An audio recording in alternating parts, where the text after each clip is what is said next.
Welcome to the MAREG experience. This is the beginning of something beautiful, the beginning of something new.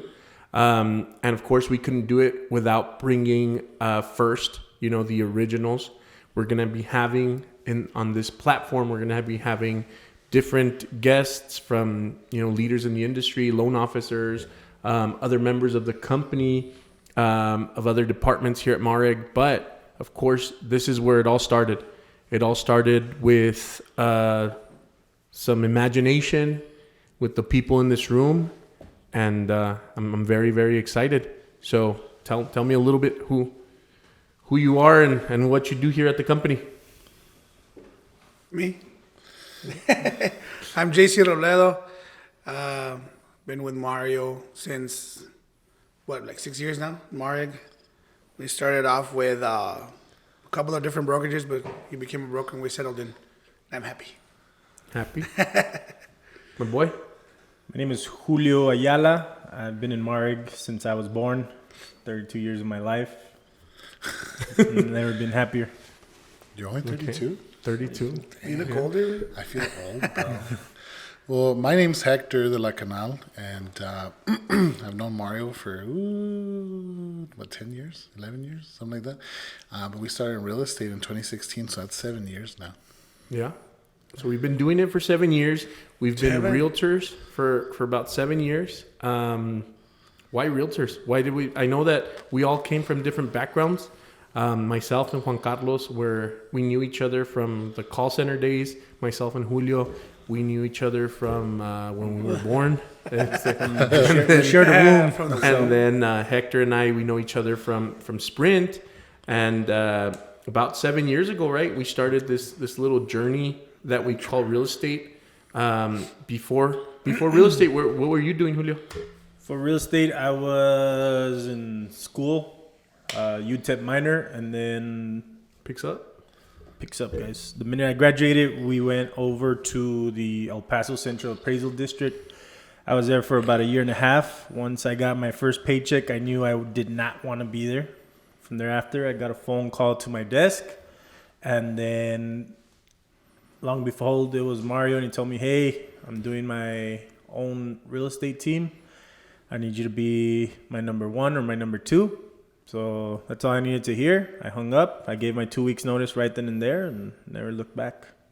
Now I go fight them every year. There you go. Hector, before real estate, what were you doing, man? I was selling phones. So I had quit Sprint where we had met, and then I went to T-Mobile and I was working part-time, and I was making more money part-time than I was full-time at Sprint. But you gave me this crazy idea to start my classes, right? We were sitting at the Laminas. And at the Laminas, and for those who don't know, Laminas are apartments with Formica countertops. But anyways, they were really nice.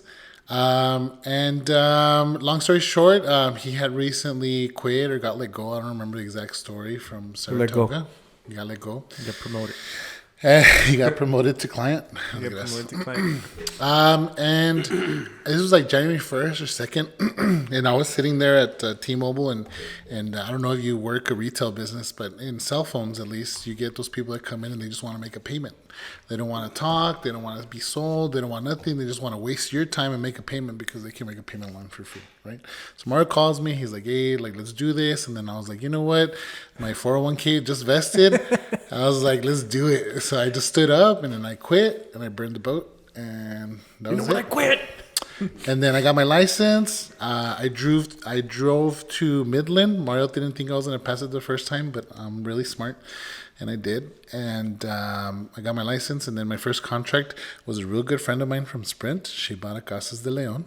It had a fat bonus on it, right? And on top of helping her get what she wanted, I got what I wanted, which was a big fat commission check. Nice. Yes. JC, what's your background before real estate? What were you doing? Where were you? Where did JC start from? Oh, no, I come from way back. As you know, I'm the oldest one in the group, right? So, but no, before doing real estate, we were in, I was selling phones as well in Sprint, from there, call centers. So, but it's always I've always been doing customer service. Okay. majority of my life. Yeah. So did this guy call us the same day for everybody? Pretty much. Did he? Fucking called everybody And the same day. what I did right here is I went to my calendar, and it was January 4th, 2016, that I got let go from the previous builder that I used to represent. And we had a new division president. Shout out to Mario Duran. He walked in, and the very first order of business was, I'm gonna cut some overhead, So it was me and like 4 or 5 other guys. At the same time, I think JC had just been promoted to client at his Sprint store, and I called him. I'm like, hey, you want to come have breakfast with me and these other agents that had just gotten let go? We went to go have breakfast at IHOP, and we were all talking about going to get our license. Hey, but let's just go get our license. I'm already in real estate. JC knows nothing about real estate. You were still at TMO, and Julio was still at the appraisal district. And it was just like, let's do it, right? Let's do it. And I remember we used to go to the Laminas and nobody really knows what that is, but it's some apartments I used to live in, and Hector called them the Laminas because the countertops were made out of Formica, and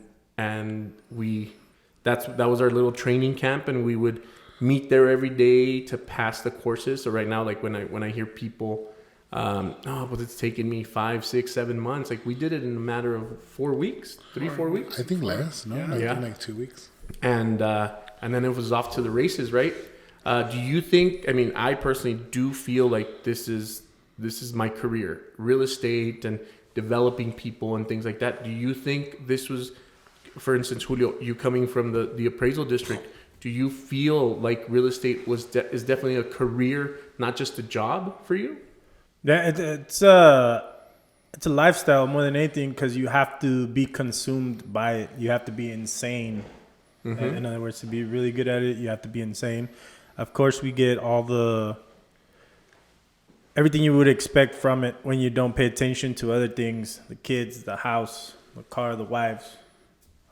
We all go through the same things, but you have to be fully submerged and on top of everything, because nobody cares. Nobody cares. You have to care for yourself. Yeah, nobody really cares, and that was a big one since the beginning, where we used to tell each other, hey, that's not. I mean, the gas company really doesn't care that you don't feel like showing up to your open house, or the water company's not going to care that you don't feel like going to show a house on a Sunday. Because I mean, if we were to sit here and collectively put the amount of Sundays we've worked, it's years worth of Sundays that we've all worked in this room. JC, how do you feel real estate? Because I have seen some growth in you in regards to your personality, in regards to everything, and even for the past 2 years in a row, you've gone to top producer. You've been top producer the past 2 years in a row. How do you feel real estate has helped you become the man that you are now, coming from your previous background and maybe different beginnings? How do you feel real estate has helped you become the man who you are now? Well, I mean, real estate, it just changes your whole mentality, right? And again, it comes back to, you okay, Hector? Yeah, I'm good. Here's some water. Sorry, guys. Nah, it just comes back to you're helping people, achieve the American dream, right? As we say. So it just changes your mentality in a way that you're helping out and you're giving back to the community. So it's different, right? Rather than just being in a store or being in a call center and with your little headset and, hey there, Mr. Klein, yeah, I'll go ahead and set up your services. It's different. It's different. At first, like everything that we started, and we were working 6 days a week, 7 days.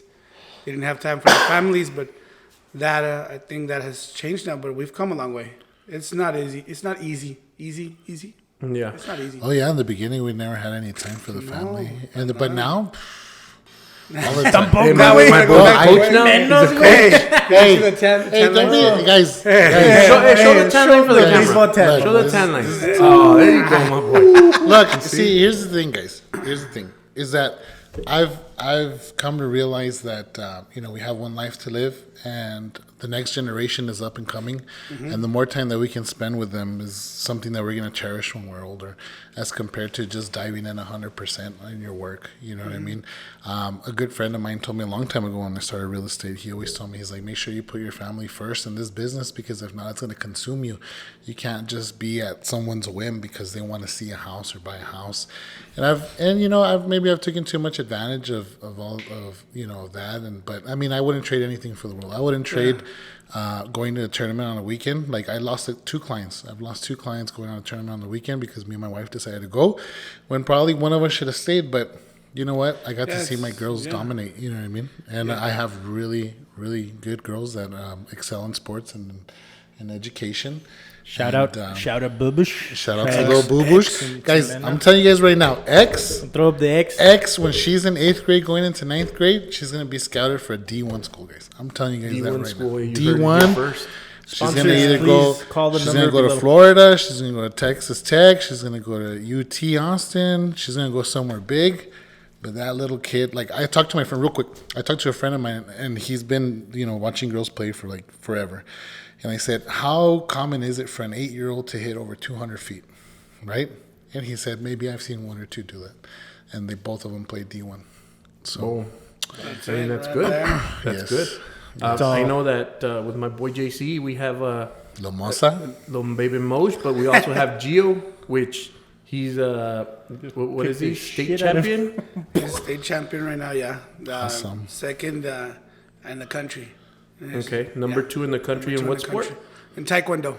Okay, so he's number 2 in the country in Taekwondo. Let's just say JC listens to Gio. Yeah, JC listens. He doesn't want no problems. He doesn't want to get kicked in the face. If he wants a new game, pues, I'll make sure he has Hey, it. Dad, where's my Nintendo DS? I gotta go buy one. Right? Yeah. No, but it's a good thing because of, I think, the time that we've put in, we can now enjoy those fruits, right? And as an up and coming real estate agent, that maybe is not putting in the time that they do.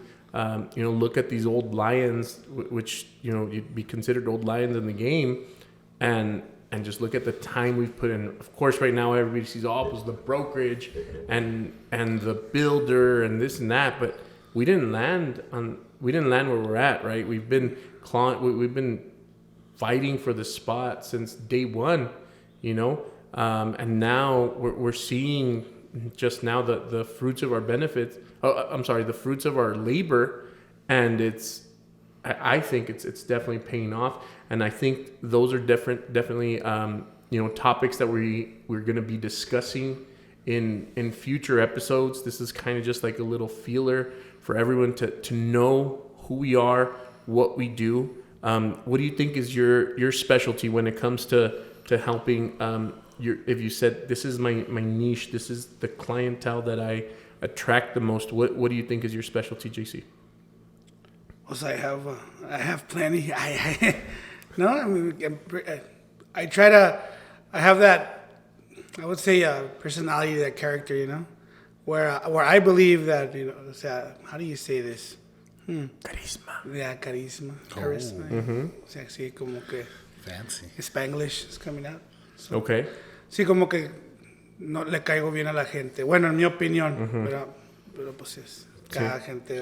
Tú me caes bien. I keep looking at the camera like if we're in an episode of The Office. Like, No office. Yes. Yeah. and full disclosure, guys, the reason why we get along so well, for the viewers out there, the listeners, we started in an office about the size of this table.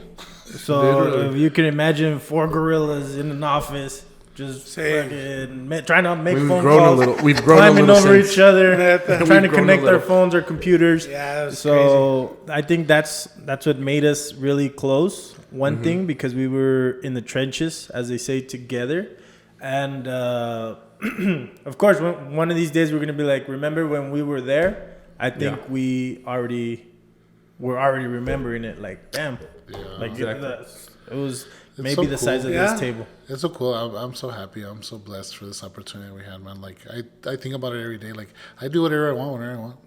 Yeah. How cool is that? But dysfunctional as a family, family bit. should be. Yeah. We get in fights. We get in arguments. course. We Siempre. criticize each other. We are each other's biggest critics. We're also each other's biggest supporters, I think. And just to piggyback a little bit on the question that I had with JC, Hector, what do you think is your specialty when it comes to the clientele, your niche clientele? If you had to pick one, I know that we're good with everyone. If you think you'd have to pick one, which one would it be? So the way I've kind of ran my business for the most part is I do listings. Listings is my thing. I think that's my niche.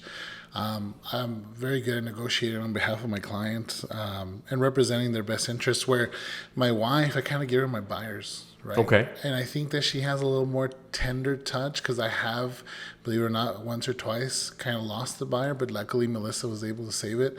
Where I kind of just give it to them bluntly, like, hey, it's gonna be like this, you gotta do like that. But people want like, oh no, but it's because you gotta, you pay this and then gently. No. It's you're like a little more blunt, but yeah, a little more blunt, and it's just because it's worked before. But sometimes you have those clients that maybe they're a little, I don't know, underwhelmed or overwhelmed, and they need that love. And I think my wife kind of does that for them, so that's awesome. I mean, pretty much my buyers. Not that I pawn them off on my wife, because I love my buyers. I love my clients. They, we give them what they want, and we get what we want in turn. But I feel like my buyers kind of go to my wife because she can give them that extra special woman's touch. That me as a man cannot. So you consider yourself a very strong listing agent? Yes. Seller's agent? Yes. Awesome. How about yourself, Julio? What do you think is your niche market or your niche client? If you had to pinpoint one, for instance, I would say personally it'd be new construction. I never let go of the old new construction way, and even when I came in, I know new construction. I like new construction, so that I think is my niche. What do you think is yours? So mine is, pretty much the same. That's how I grew up in the business. New construction. I've been with Point since the day I started my career. To this day, thankfully, I'm still running. Right now, we have Horizon Town Center. We have Emerald Park, and we have Paseos 5 and Paseos 8. Right now, we are running a team of about 15 agents just in the Horizon area. Of course, there's more agents, but I think one of my specialty is the new home market and second-time buyers. The reason I say second-time buyers is because we do get those walk-ins that already outgrew their first home, right? So on average, it's 5 to 7 years. They're already at that 5-year, 7-year mark. They outgrew their home, and I'm talking to them and asking them, well, how did your agent help you before? Or in other words, they don't remember who their agent was, and I feel they were treated as a transaction rather than a family or a friend. That, of course, we don't get rich off one transaction. We don't make money off one transaction. We make money off referrals and more referrals and more referrals. So when they walk in through that door, I feel like when they're listening to me, their eyes just open up like, oh my God, I didn't know all of this. Yeah, they didn't know you kind of guide them through that. Yeah, I'm like, in which case they were like, man, so did we miss out on our first purchase? But luckily, I get to pick them up, talk to them, and guide them on their second one. And we pick up a listing on the way. I think first-time home buyers are having a hard time right now, but I guess that's another discussion. Yeah, and that's what this particular platform is for. I want El Paso, and not just El Paso, Las Cruces, and as far as we can get to kind of get to know all of us, to kind of get to know the brokerage, to get to know me, to get to know JC, Hector, Julio, and many, many other agents who we're going to be bringing on here as a one-on-one basis. But like I said, our very first episode had to be with the originals, the ones that started it all, the ones that, we were crazy enough to have this dream. We were crazy enough to have this mission, and now that we're in it, we're in the trenches, we're doing what we're doing, and whether it's Juan Carlos is and it's kind of like very sometimes overwhelming or good for not just for me, but I'm pretty sure for you guys. But whether it's Juan Carlos's first flip, I know Julio right now is taking on his first flip as well, and then like yourself, you're the wholesales and just different things that. When we first started, we were just, 3-4 young bucks, just, taking our pictures all happy, go luckies, sitting at, I think it was like another builder and just getting recruited and different things. And now we're kind of like those old wolves that are in the business that some of these rookie agents, and not rookie in like a bad way, but just they can learn something from everyone in this room. They can learn something from JC, Hector, Julio. So JC, if somebody in El Paso is looking to get in contact with you, where can they reach you? What's your phone number and what's your handles? Yeah, they can reach me at my number is 915-637-7633, or my social media, Juan Carlos Robledo, at real estate. You can do that, and you can find my page there for all your real estate needs. Awesome. Hector, if they need to reach you and if a seller really needs to reach a seller's specialist, where can they reach you at, man? They can reach me at 915-630-0686, or they can visit my website, giantsofrealestategroup.com, and they can get a free market analysis by getting on the landing page when they get on the website. Boom. Nice. Boom. Awesome. Julio, if one of our second-time home buyers or new construction buyers wanted to reach you, where can they reach you at? So my phone number is 915-781-8309. Feel free to give me a call, shoot me a text. My Instagram is Julio_voltage, VOLTAGE. Ooh, nice little spelling bee. Well, guys, I want to thank you for being part of this, part of this pioneer and pilot episode that we have going on.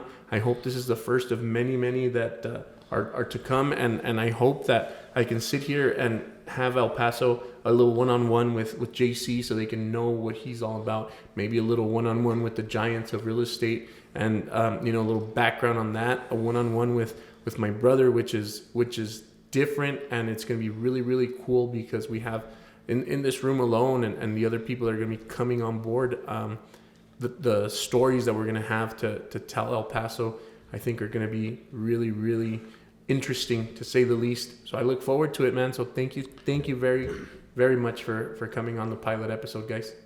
Thank you. You're welcome. For the invite.